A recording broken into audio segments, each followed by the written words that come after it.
Hi, in this week's video, I'm going to tell you why I picked the new NordicTrack 2450 over the Peloton Tread when I was ready for a treadmill again. First, a brief history. I live in the UK and the Peloton Tread was released here first, and I was one of the first owners to get one. I firmly believe that you never see a happy runner, and I'm also a severe asthmatic with about 60% lung function. The Peloton Tread, along with Peloton's amazing instructors, was very gentle on my lungs and also my attitude to running, and during the course of my time with it, I certainly got a lot fitter. I was really over the moon with my Peloton Tread, and then the wheels came off. And by wheels, I mean screen.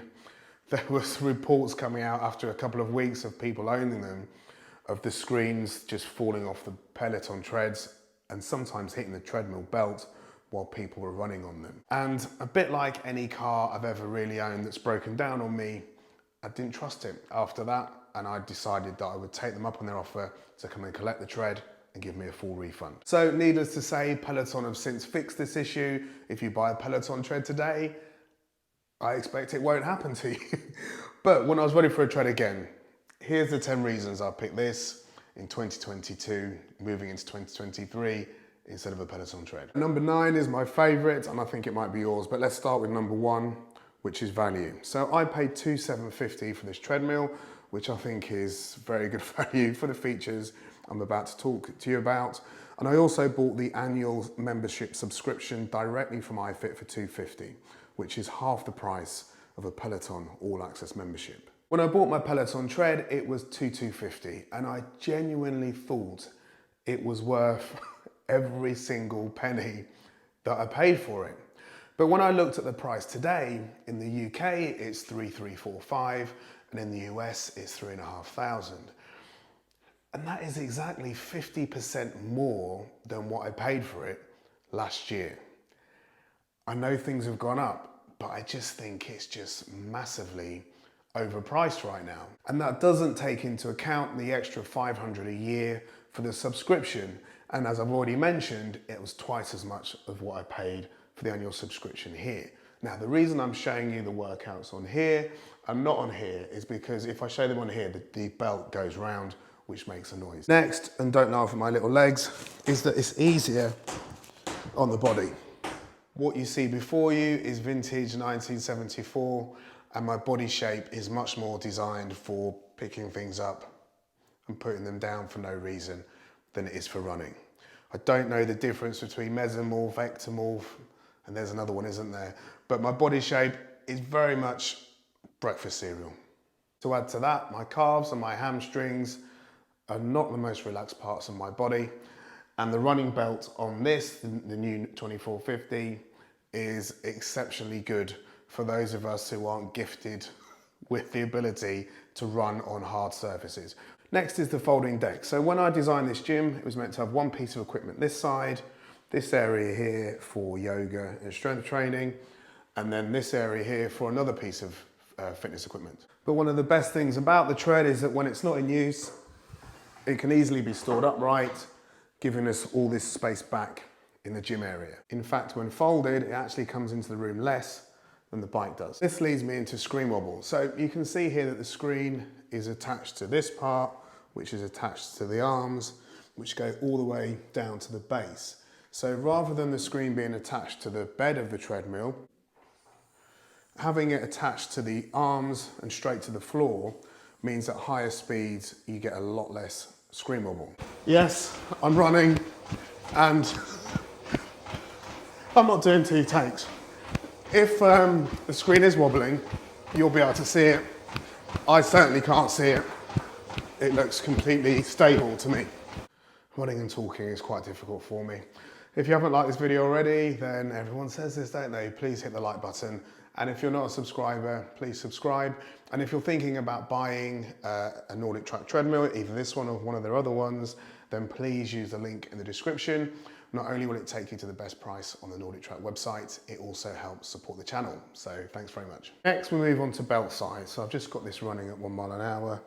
What you might be able to not see is that it's 1 inch longer than the Peloton, which I honestly don't notice at all, but it is 2 inches wider. So this is quite handy when you're running, especially if, like me, you're a bit uncoordinated. And that does mean that if I start to drift, I've got more kind of leeway than I had before.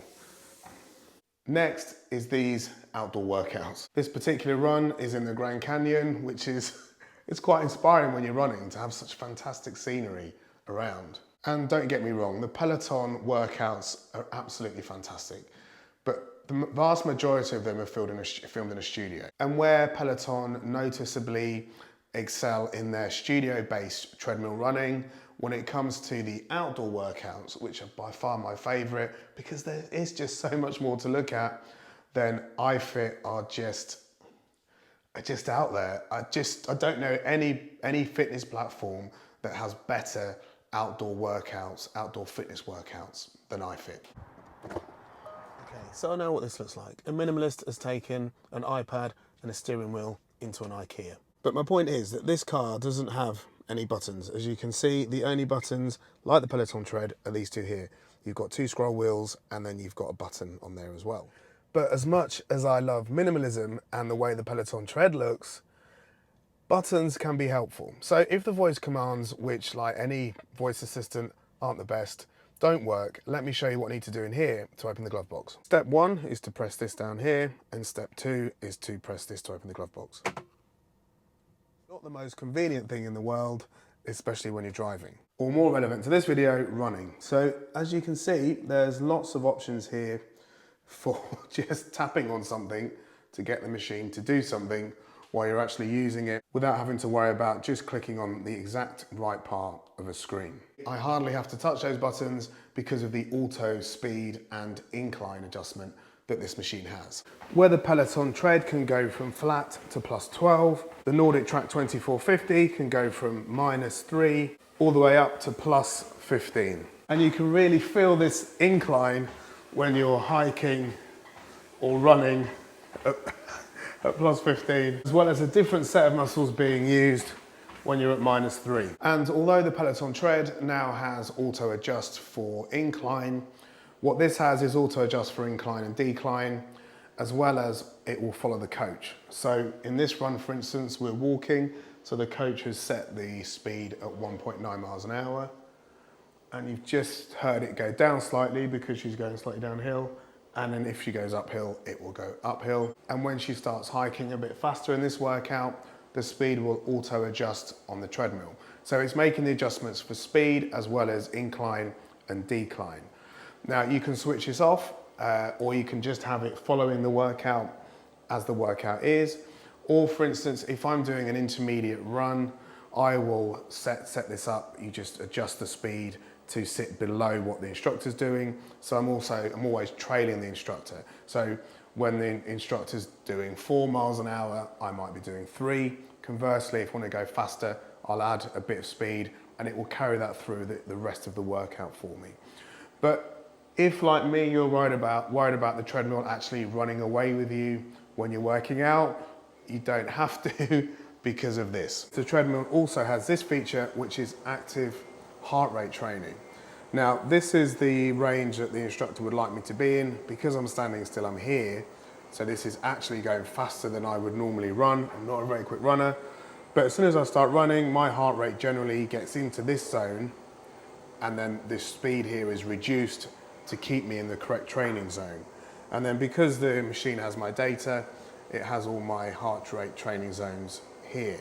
And with this heart rate training, this is number 9, and this is by far, well, not by far, but it's my favorite feature of NordicTrack treadmills, is that when you're on any run, you're expected to be within a zone. So if I'm expected to stay in zone 2 and the workout isn't hard enough for me, it will increase the intensity to bring me into zone 2. But what happens to me is, especially because of my asthma, I get out of breath quick, which means my heart rate goes up.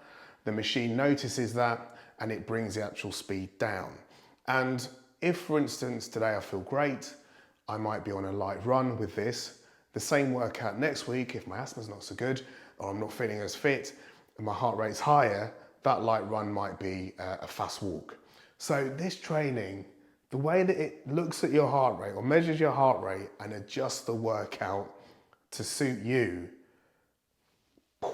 Number 10, and if you're still here, thanks. I think, I've not edited this yet, but I think it's going to be a long video, is screen rotation. Now I use, as you've seen, I use a TV if I'm doing off the tread workouts. You can also use a phone or an iPad, for instance. But if this is your only screen where you're working out, it has the ability to not only tilt, but it also pivots around like this. So if you want to work out next to the tread, you can just turn this screen around and do your workouts here. And as a little bonus one, which is something that I think the vast majority of us won't care about, is motor power. So on the Peloton Tread, it has a 3 brake horsepower motor, which powers the belt. And in every run that I did, and my wife did, and the kids did, it felt really good. However, if you're a serious runner, which I'm not, as you've probably worked out, this has a 20% more powerful motor at 3.6 brake horsepower. So what people have said and what reviews have said is that if you're doing lots of, say, longer runs, or you're running at higher speeds, or you're closer to the maximum weight limit for this machine of 295 pounds, then the extra motor power might be beneficial for you. In conclusion, I really like Peloton, especially their class content and also the things they do off the tread and off the bike. I think they're excellent.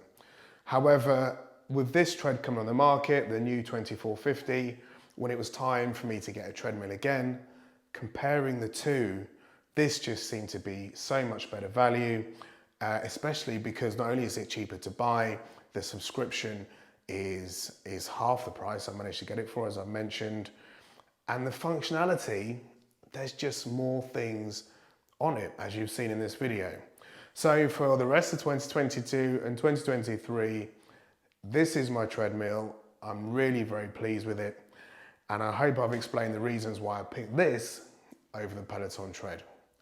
And if you've enjoyed this video, I'm sure you're gonna like this one.